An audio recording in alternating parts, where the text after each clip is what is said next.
जय भोलेनाथ। प्यारे भक्तों, आज सोमवार के दिन श्रवण करें सोमवार व्रत की महापुण्य फल देने वाली कथा। यह बात उस समय की है जब समुद्र मंथन से निकला अमृत कलश दैत्य एक दूसरे के हाथों से छीन रहे थे। इसी बीच एक मनोरम स्त्री उनके बीच में चली आई।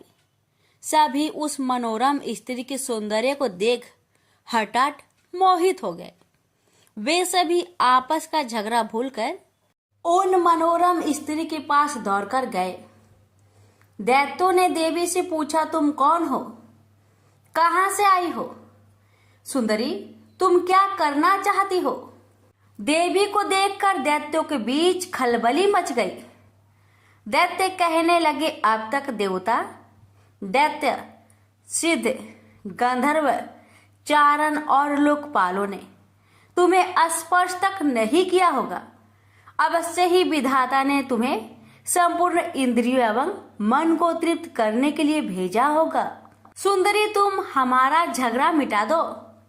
तुम न्याय अनुसार निष्पक्ष भाव से इस अमृत को बांट दो, जिससे हम लोगों में और अधिक झगड़ा ना हो। वास्तव में श्री हरि विष्णु योग माया शक्ति से युक्त हो मोहिनी अवतार धारण किए हुए दैत्यों के पास गए थे। योग माया शक्ति के प्रभाव से तीनों लोकों में ऐसा कोई भी नहीं है जिसे बस में नहीं किया जा सकता है। यही योग माया शक्ति आदि शक्ति है। दैत्यों की प्रार्थना पर तीनों लोकों को मोहित करने में समर्थ मोहिनी देवी ने दैत्यों को हंसकर कहा, मैं माया हूँ तथा आप महर्षि कश्यप के संतान हैं। मुझे न्याय का भार क्यों दे रहे हैं? बुद्धिमान पुरुष को स्वेच्छाचारी स्त्रियों पर कभी विश्वास नहीं करना चाहिए। मोहिनी देवी की परिहास भरी वाणी दैत्यों को और अधिक आश्वस्त कर गई और उन्होंने अमृत से भरा कलश उनके हाथों में दे दिया। मोहिनी देवी ने अमृत का कलश अपने हाथ में ले दैत्यों से कहा, मैं जो भी करूं, फिर चाहे वो उचित हो या अनुचित, अगर तुम्हें स्वीकार हो तो तुम्हें अमृत बांट सकती हूँ।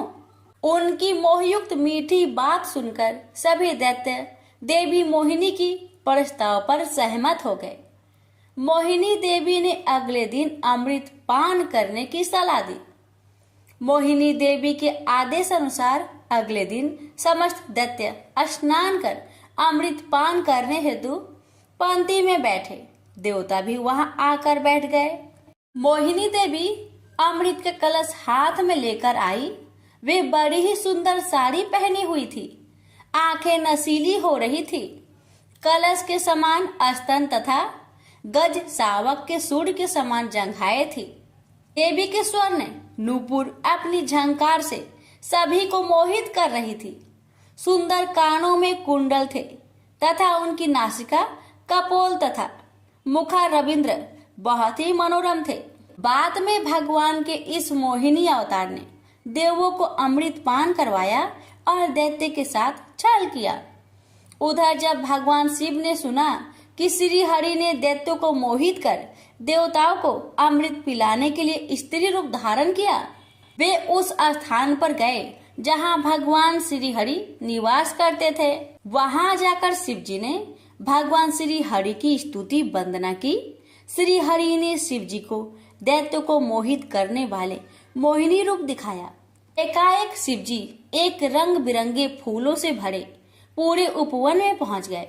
वहां उन्होंने बड़ी ही सुंदर परिधान पहने हुए, कमर में कमरधनी पहने एक सुंदर स्त्री को कीड़ा करते हुए देखा। उन देवी ने लज्जा भाव से मुस्कुराकर तिरछी नजर से शिव जी की ओर देखा। बस फिर क्या था, कामदेव को भस्म करने वाले भगवान शंकर का मन उनके हाथ से निकल गया। वे मोहिनी देवी को निहारने लगे। उनकी चितवन के रस में डूब शिव जी इतने भावातुर हो गए कि उन्हें अपने आप की भी सुध न रही। जहां भगवान शंकर की मोहिनी देवी पर आंखें लग जाती थी, लगी ही रहती थी तथा उनका मन वही रमन करने लगता था। वे मोहिनी देवी के अत्यंत आकृष्ट हो गए। उन्हें मोहिनी भी अपने प्रति आसक्त जान पड़ती थी। उनके हाव भाव के शिव जी का विवेक शून्य हो गया था तथा वे कामातुर हो गए थे। अपने बैरी कामदेव से मानो परास्त होकर महादेव जी विष्णु के मायामयी मोहिनी रूप को जानकर भी पीछे पीछे दौड़ने लगे। पार्वती जी का ख्याल त्याग कर शंकर मोहिनी के पीछे लग गए। उन्होंने उन्मत्त होकर मोहिनी के केस पकड़ लिए। मोहिनी अपने केसों को छुड़वाकर फिर वहां से चल दी। शंकर फिर उसके पीछे पीछे दौड़ने लगे। उस समय पृथ्वी पर जहां जहां भगवान शंकर का वीर्य गिरा वहां वहां शिवलिंगों का क्षेत्र एवं स्वर्ण की खाने हो गई। तत्पश्चात यह माया है ऐसा जानकर भगवान शंकर अपने स्वरूप में स्थित हुए। प्रेम से बोलिए विष्णु भगवान की जय, उमापति शंकर भगवान की जय। भगवान शिव की पहली पत्नी सती थी। यह विवाह उन्होंने सती के पिता दक्ष की इच्छा के विरुद्ध किया था, जो उनका अपमान करने के अवसर ढूंढा करते थे। पिता के ऐसे व्यवहार से लज्जित होकर सती ने अपना शरीर त्याग दिया। उनकी मृत्यु के बाद शिव हिमालय पर जाकर फिर से तपस्या में लीन हो गए। जिस उपवन में भगवान शिव ध्यान करते थे उसके निकट ही पर्वतराज हिमवान रहता था। उसने स्वर्ग की अप्सरा मेनका से विवाह किया था। कुछ वर्ष बाद मेनका ने एक पुत्री को जन्म दिया। उसका नाम रखा पार्वती। वास्तव में सती ने ही फिर से पार्वती के रूप में जन्म लिया था। वर्ष पर वर्ष बीते और पार्वती ने युवावस्था में प्रवेश किया। एक दिन मेनका ने अपने पति से कहा, स्वामी, पार्वती अब विवाह योग हो गई है। अब हमें पार्वती के लिए योग वर खोजना चाहिए। हिमवान बोला, मैं जानता हूँ, परंतु कोई योग वर ध्यान में नहीं आता। मैं अपनी पुत्री का हाथ उसी के हाथ में दूंगा जो सब प्रकार से योग होगा। एक दिन नारद मुनि हिमवान के घर आए। जब उन्होंने पार्वती को देखा तो हिमवान से बोले, हिम, तुम्हारी पुत्री के भाग्य में तो भगवान शिव से विवाह करने का योग है। नारद मुनि की बात सुनकर हिमवान सोचने लगा, शिव के पास मैं कैसे जाऊं? उन्होंने अगर अस्वीकार कर दिया तो? सती की मृत्यु के बाद उन्होंने किसी स्त्री का मुख तक नहीं देखा। परंतु मुझे वर खोजने की आवश्यकता नहीं। नारद मुनि की भविष्यवाणी असत्य नहीं होगी। मैं धीरज पूर्वक प्रतीक्षा करूंगा। परंतु एक दिन हिमवान का धीरज टूट गया। उसे एक विचार सूझा। वह मेनका से बोला, मैं पार्वती को शिव की सेवा करने भेजता हूँ। वो उसके रूप और गुण के प्रति आकर्षित जरूर होंगे। मेनका बोली, विचार तो बहुत उत्तम है। हिमवान ने पार्वती को अपने पास बुलवाया और कहा, बेटी, भगवान शिव उस उपवन में तपस्या कर रहे हैं। तुम अपनी सहेलियों के साथ जाकर उनकी सेवा किया करो। पार्वती बोली, अवश्य पिताजी, हमने अनेक बार उन्हें देखा है। पार्वती और उनकी 2 सहेलियों को लेकर हिमवान शिव के पास गए और उनसे निवेदन किया, हे भगवान, आपके पास पूजा अर्चना की तैयारी करने वाला कोई नहीं है। मेरी पुत्री यह सेवा कर सकती है। हिमवान की बात सुनकर शिव सोचने लगे, कन्याएं भले ही सेवा करे। जो व्यक्ति संसार से वैराग्य ले चुका है उसे इनसे कोई व्याघात नहीं पहुंचेगा। यह सोचकर वे हिमवान से बोले, तुम्हारे इस प्रस्ताव के लिए मैं तुम्हारा आभारी हूँ। कन्याएं मेरी इच्छा अनुसार सेवा कर सकती है। शिव का प्रस्ताव सुनकर हिमवान बहुत प्रसन्न हुआ और कन्याओं को वहां छोड़कर चला आया। पार्वती शिव की सेवा करने लगी। वह उपासना के लिए कुछ तृण चुनती थी और गर्मी बढ़ने पर शिव पर पंखा झलती थी। इस प्रकार पार्वती हृदय से शिव से प्रेम करने लगी। इस बीच आपत्तिग्रस्त देवता इंद्र के साथ ब्रह्मा जी के पास आकर बोले, भगवान, असुर तारक के अत्याचारों से हमारी रक्षा करे।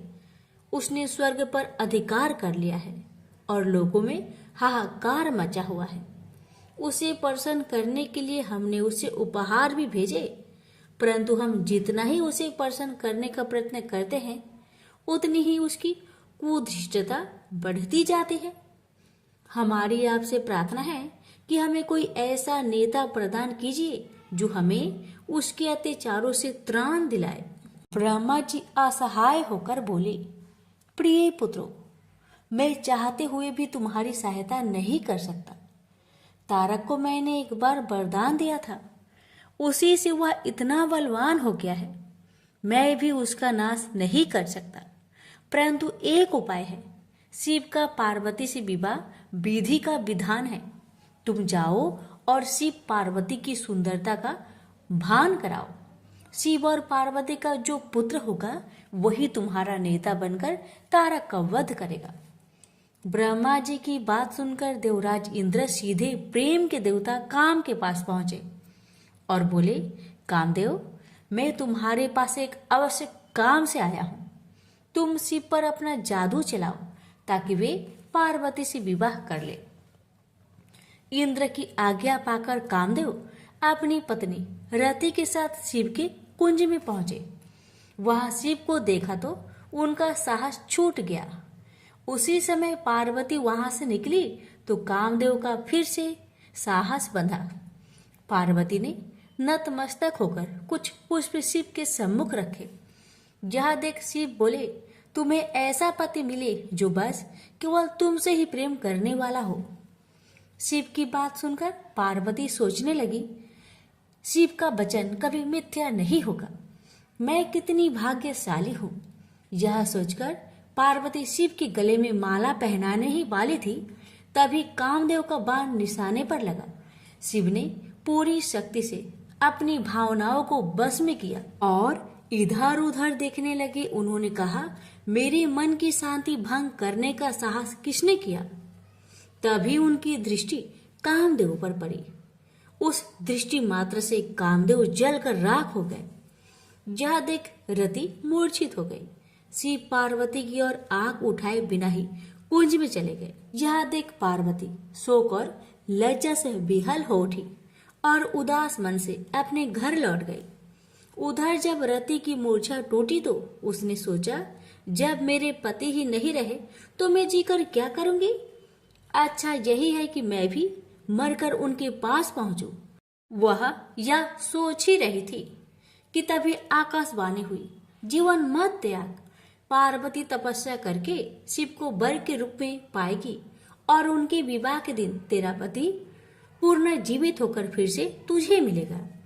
आकाशवाणी सुनकर रति को ढढ़स बंधा और वह उस दिन की प्रतीक्षा करने लगी। उधर शिव के व्यवहार से पार्वती को बहुत दुख हुआ, परंतु उसके प्रेम में कमी नहीं आई। वह सोचने लगी, मेरा सौंदर्य उन्हें आकर्षित नहीं कर सका, परंतु मैं हार नहीं मानूंगी। सौंदर्य से नहीं तो मैं अपनी तपस्या और भक्ति से उन्हें प्राप्त करूंगी। यह सोचकर उसने अपना निर्णय अपने माता पिता को बताया। पार्वती के निर्णय के आगे माता पिता को झुकना पड़ा और उसे आशीर्वाद देकर विदा किया। सुंदर वस्त्रों तथा आभूषणों का त्याग करके पार्वती कुंज में तपस्या करने बैठ गई। कई वर्ष बीत गए, परंतु पार्वती ने आशा नहीं छोड़ी। एक दिन वह जल कुंड में प्रवेश करने से पहले पूजा अर्चना की तैयारी कर रही थी कि एक युवक ऋषि उनसे मिलने आया। उसने पार्वती से कहा, तुम्हारा यह सुकुमार शरीर कैसे ये कठिन कर्म करता है जो तुम्हारी आत्मा उसे करवा रही है? तुमने संसार को दिखा दिया है कि सुंदरता और पवित्रता एक दूसरे को नष्ट करने के लिए नहीं है। तुम्हारे आचरण ने तुम्हारे पिता के गौरव को और बढ़ाया है। सुकुमारी, तुमने यह कठिन तपस्या का व्रत क्यों लिया है? घर लौट जाओ। सुकुमारी, तुम तपस्या त्याग दो। जो सिद्धियां मैंने प्राप्त की है उनमें से आधी मैं तुम्हें दूंगा, लेकिन कृपया तपस्या का कारण बता दो। पार्वती ने अपनी सखी से कारण बताने को कहा तो सखी ने कहा, मेरी सखी पार्वती ने शिव का प्रेम जीतने का निश्चय किया है। अपने सौंदर्य से तो यह उन्हें नहीं रिझा सके, अतः तपस्या और त्याग का सहारा लिया है। सखी की बात सुनकर ऋषि ने पार्वती से कहा, क्या यह सत्य है? या तुम्हारी सखी हंसी कर रही है? पार्वती बोली, यह सत्य है ऋषिवर, मैं शिव की पूजा करती हूँ। मुझे विश्वास है तपस्या और भक्ति से एक दिन में उनका प्रेम प्राप्त करने में सफल हो जाऊंगी। ऋषि ने कहा, ओह, तो ये बात है। मैं शिव को जानता हूँ, वह तो अपने सारे शरीर पर भस्म रमाए रहता है, आग उससे लिपटे रहते हैं, चर्म धारण करता है। तुम्हारी जैसी सुंदर युवती कैसे उसकी पत्नी हो सकती है? वह निर्धन है, अघोर है, यह सारा संसार जानता है। वह तुम्हारे योग नहीं है। उसका विचार त्याग दो और कोई दूसरा व्यक्ति चुन लो। ऋषि की बातें सुनकर पार्वती क्रोधित होकर बोली, चुप रहो, महान आत्मा को महान आत्मा ही पहचान सकती है। नीच प्राणी उच्च विचारों को समझ नहीं सकता। तुम्हारा वचन तुम्हारी दुर्भावनाओं का सूचक है। शिव दिखावे से नहीं प्रभावित होते हैं, न किसी को प्रभावित करते हैं। वे अघोर है, निर्धन है, चर्म धारण करते हैं, उनके शरीर से सर्प लिपटे रहते हैं। तो क्या हुआ? वो मेरे मनोनीत देवता है। उनमें चाहे दुर्बलताएं अधिक हो और गुण कम, फिर भी मैं उन्हें चाहती हूँ। पार्वती की सहेलियां यह सुनकर चकित रह गई। पार्वती उनसे बोली, प्रिय सखी, इनसे कहो कि चले जाए, क्योंकि इन्होंने अपने हृदय को ऐसे विचारों से कुलुषित कर रखा है। बुरी बात कहना पाप है, तुरंत उसे सुनना भी और भी बड़ा पाप है। चलो हम चले। क्रोध से भरकर पार्वती जैसे ही चलने को हुई, ऋषि ने जल्दी से आगे बढ़कर उसका मार्ग रोक लिया। देखकर पार्वती आश्चर्य हो गई। वह ऋषि और कोई नहीं, स्वयं भगवान शिव थे। वे पार्वती से बोले, सुकुमारी, तुम्हारी तपस्या और भक्ति ने मुझे जीत लिया है। मैं तुम्हारे सामने विनीत हूँ, तुम्हारा दास हो, किंतु कर्तव्य परायणा पार्वती शिव को छोड़ अपनी सखी के पास जाकर बोली, सखी, इनसे कहो कि मेरे पिताजी से विवाह का प्रस्ताव करना होगा।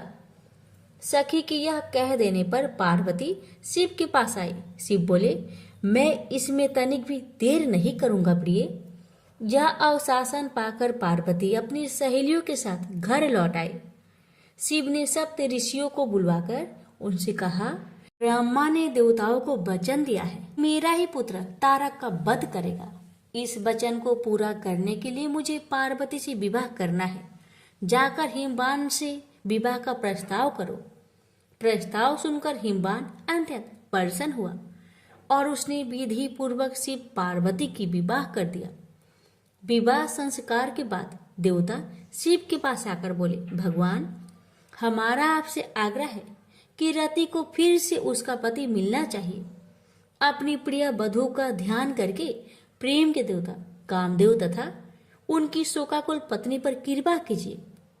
अवश्य, अब तो मैं भी उसी कामदेव का दास हूँ। कई वर्ष बीत गए। शिव अपनी पत्नी के प्रेम में डूबे हुए थे। तब इंद्र ने अग्नि को शिव के पास भेजा। अग्निदेव शिव के पास गए और उनसे विनती की, भगवान, मैं आपको देवताओं की आवश्यकता का स्मरण कराने आया हूँ। शिव ने अग्निदेव के हाथ में एक बीज रखा और बोले, इस बीज को पकने पर एक बालक का जन्म होगा, वही तुम्हारा सेनापति होगा। अग्निदेव बीज लेकर वहां से चले गए, परंतु वह बीज इतना गर्म था, उसे पकड़े रहना बहुत कठिन था। इंद्र के पास पहुंचते पहुंचते अग्निदेव का शरीर पीड़ा से पीला पड़ गया।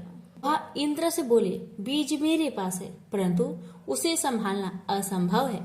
अग्निदेव की दशा देखकर इंद्र दुखी होकर बोले, तुम इसे गंगा के पास ले जाओ, वह तुम्हें ठंडक पहुंचाएगी और इसे संभालेगी। अग्निदेव गंगा के पास गए। जब उन्होंने बीज को लेकर उसमें डुबकी लगाई तो उसमें उफान आने लगा और वह उबलने लगी। तब बीज किनारे पर जा गिरा। उसी समय स्वर्ग की 6 अप्सराएं गंगा में स्नान करने आई। उन्होंने बीज को उठाकर सर घास में रख दिया। बीज तब तक पक चुका था और उसमें से कार्तिकेय प्रकट हुए। आश्चर्यचकित अप्सराएं बोली, इसे हम अपने साथ ले जाएंगे, पहले पहले हमने ही देखा है। फिर गंगा स्त्री का रूप धारण कर बाहर आई और अग्निदेव भी वहां आए। गंगा बोली, इसे मैं ले जाऊंगी, मैंने इसे जन्म दिया है। अग्निदेव बोले, नहीं, यह हमें प्रदान किया गया है। उसी समय शिव तथा पार्वती वहां आए। शिव ने विवाह का निर्णय करते हुए कहा, जो बालक देवताओं का नेतृत्व करने वाला है उसका पालन पोषण पार्वती ही कर सकती है। पार्वती ने प्रेम से बालक को उठाकर छाती से लगा लिया। फिर वे कैलाश पर्वत पर लौट आई। समय बीतने के साथ कार्तिकेय बड़ा हुआ। उसके नेतृत्व में देवताओं और तारक के बीच भीषण युद्ध हुआ। कार्तिकेय ने उसे मार डाला। स्वर्ग का सिंहासन फिर से इंद्र को मिला और स्वर्ग में फिर से सुख शांति का साम्राज्य प्रस्थापित हुआ। प्रेम से बोलिए, हर हर महादेव, माता पार्वती की जय। यह बात उस समय की है जब कामीपल्य नगर में एक यज्ञदत्त नाम का एक ब्राह्मण रहता था, जो यज्ञ विद्या में पारंगत था। उसके गुणनिधि नामक एक पुत्र था, जिसकी आयु उस समय 8 वर्ष की थी और उसका यज्ञोपवीत हो चुका था। उसने भी बहुत सी विद्याएं सीखी थी, परंतु पिता से छिपकर वह जुआरी, खेलकूद में संलग्न और गाने बजाने वालों के साथी हो गया। उसने ब्राह्मणों का आचार त्याग, संध्या वंदना आदि से रहित ब्राह्मणों की निंदा में रट तथा पाखंडियों तथा भारों का साथ कर लिया था। माता के कहने पर भी वह पिता के समीप नहीं जाता और पिता तो घर के कार्य और शादी में संलग्न रहा करता। और जब घर आकर अपनी स्त्री से पूछता कि इस समय गुण निधि कहाँ गया है, तो वह कह देती कि इस समय कहीं बाहर गया है, कहीं स्नान या देवताओं की पूजन के लिए गया होगा। एक ही पुत्र वाली होने के कारण वह माता दीक्षित को ठग लेती। निदान गृह सूत्र के अनुसार दीक्षित ने उस पुत्र का विवाह भी करा दिया। माता नित्य पुत्र को समझाती कि तुम्हारे पिता बड़े ही महात्मा और क्रोधी भी है, तुम अपनी बुरी आदतों को छोड़ दो, अन्यथा जब वह तुम्हारे इस चरित्र को जान लेंगे तब तुमको और मुझको दोनों को मारेंगे। तुम्हारा कुल बड़ा पवित्र है, तुम यह जुआ आदि निंद कर्म क्यों करते हो? हे पुत्र, इसे त्याग देने में ही तुम्हारा कल्याण है। परंतु कहा की बात माता के समझाने का उस पर कुछ भी प्रभाव न पड़ता। एक दिन उसने घर में रखी हुई पिता के हाथ की अंगूठी को चुराकर किसी जुआरी के हाथ में दे दिया। देव योग से दीक्षित ने उस अंगूठी को जुआरी के हाथ में देखा और उससे पूछा, तो उसने कहा, मैंने कोई तुम्हारी चोरी तो की नहीं है, किंतु तुम्हारे पुत्र ने ही लाकर दिया है। अंगूठी ही नहीं, किंतु उसने और जुआरियों को भी बहुत सा धन लाकर दिया है। परंतु आश्चर्य है कि तुम जैसा पंडित अपने पुत्र को क्यों नहीं जान सके। लज्जा के मारे दीक्षित का सिर झुक गया।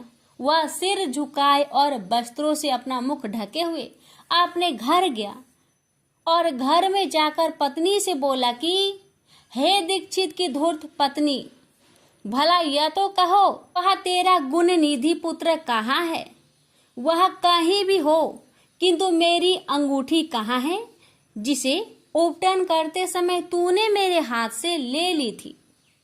उसने कहा, मैंने कहीं रख दी है, स्मरण नहीं आ रहा है, क्योंकि मध्या का समय है और इस समय स्नान आदि में संलग्न हूँ, क्योंकि अतिथियों का आगमन का समय बीता जा रहा है, जबकि पकवान आदि भी मुझे शीघ्र तैयार करने हैं।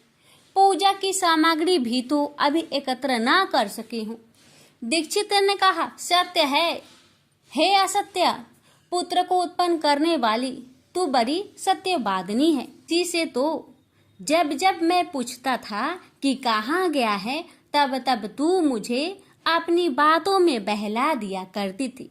पत्नी से ऐसा कहते हुए ब्राह्मण यज्ञदत्त घर की और चीजें ढूंढने लगा, परंतु जब एक भी चीजें ना मिली, क्योंकि पुत्र ने उन्हें जुए में दे डाला था और उसकी माता पुत्र की ममता परकर उसके दोषों को छिपाती फिरती थी, तब सारा दोष अपनी पत्नी का जानकर उस ब्राह्मण ने जल लेकर स्त्री पुत्र को तिलांजलि दे दी और किसी क्षेत्रीय ब्राह्मण की कांता से अपना दूसरा विवाह भी कर लिया। अब यह समाचार दीक्षित के पुत्र को मिला तो वह गृह त्याग कर कहीं दूर जाकर अपने भविष्य की चिंता करने लगा। कभी माता की ममता का स्मरण, कभी पिता की धर्म यज्ञता और कभी अपनी मूर्खता पर पश्चाताप करने लगा। निदान भूख प्यास से पीड़ित संध्या का समय एक शिव मंदिर के पास जाकर बैठ गया, जहां शिवरात्रि के व्रत में शिव जी के पूजन हेतु सब परिवार समस्त सामग्रियों से युक्त होकर आया। जब वह सब प्रकार की शिव की पूजा कर चुके और घर से लाए हुए पकवान आदि उन पर चढ़ा चुके, तब भूख से पीड़ित यज्ञदत्त का पुत्र उसे कैसे ग्रहण करे, इसके लिए वह मंदिर की आड़ में छिपकर सब देखता रहा। जब वे लोग पकवान आदि चढ़ाकर किंचित विश्राम करने लगे तो उनकी आंखों में झपकी आते आते यज्ञदत्त का पुत्र धीरे से उठकर मंदिर में प्रवेश कर गया और जो कुछ भोग चढ़ा था सब लेकर चंपट हो गया। किंतु उस क्षण उसके पैर की धमधमाहट सुनकर वे सोए हुए लोग जाग उठे और चिल्लाते तथा दौड़ते हुए उसका पीछा किया। नगर के लोगों ने भी उसे खदेड़ा और नगर के रक्षकों ने तो उस भागते हुए को ऐसा मारा कि वह क्षण भर में ही अंधा हो गया। अभी तक उसने उस नेवत को खाया भी नहीं था कि इतने में यम के दूतों ने आकर उसे बांध लिया। परंतु जो ही वे उसे ले जाना चाहते थे कि दिव्य विमान पर बैठे हुए शूलधारी शिव जी के पार्षद भी उसे लेने के लिए वहां आ गए और बोले कि हे यमराज के गणों, अब इस परम धर्मात्मा ब्राह्मण को छोड़ दो, क्योंकि इसमें कोई पाप शेष नहीं रहा। यम के दूतों ने शिव जी की पार्षदों को नमस्कार कर कहा, नहीं, आप नहीं जानते, यह बड़ा पापी और अपने धर्म कर्म से नष्ट, कुल के आचार से हीन और अपने पिता का बड़ा शत्रु है। यह देखो, इसने शिव जी का निर्माल्य भी चुराया है। शिव निर्माल्य के भक्षक और उल्लंघन करने वाले को तो छूने से भी पाप लगता है, परंतु धर्म जैसी जानकारी आप सबको है वैसी हम सबको नहीं है। अतएव यदि इसमें कुछ धर्म का लेस हो तो हमें भी सुनाइए।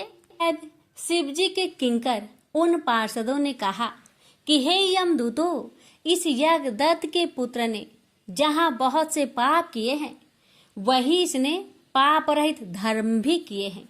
जैसे लिंग के सिर पर गिरती हुई दीपक की छाया को इसने निवारण किया और रात्रि में इसने अपना वस्त्र फाड़कर दीपक में बत्ती डाली। प्रसंग बस इसने शिव महापुराण की कथा का श्रवण भी किया तथा ऐसे ही और भी कार्य किए हैं। व्रत रहकर इसने शिव जी की पूजा का दर्शन किया, स्थिर चित्त से द्वार पर बैठा रहा। इस कारण यह अभी हमारे साथ शिवलोक को जावेगा, कुछ दिनों तक वहां रहेगा, फिर पाप रहित होकर यह कलिंग देश का राजा होगा, क्योंकि यह ब्राह्मण श्रेष्ठ निश्चय ही शिव का प्रिय है। तुम लोग प्रसन्न हो, अपने लोक को जाओ। ब्रह्मा जी कहते हैं कि यह सुनकर यम के दूत जहां से आए थे वहीं अपने लोक को चले गए। सब समाचार यमदेव से कहा। यमराज ने भी हर्ष से उनकी बात स्वीकार की। फिर तो यमदूतों से चुराया गया वह ब्राह्मण शिवगणों द्वारा शिवलोक को गया और वहां शिव पार्वती की सेवा से लौटकर कलिंग देश का राजा हुआ। हाँ, उसका नाम अरिंदम पड़ा। उसने अपने राज्य में शिव भक्ति का अच्छा प्रचार और प्रसार किया और शिव मंदिर में रत्नों के दीपक जलाते रहने से वह अलकापति हुआ। शिव जी की थोड़ी भी सेवा बहुत फलदायक है। यज्ञदत्त के पुत्र गुण निधि का यह चरित्र जो भी सुनेगा उसकी सब कामनाएं पूर्ण होगी और उसे बड़ा संतोष प्राप्त होगा। तो प्रेम से बोलिए हर हर महादेव, माता पार्वती की जय।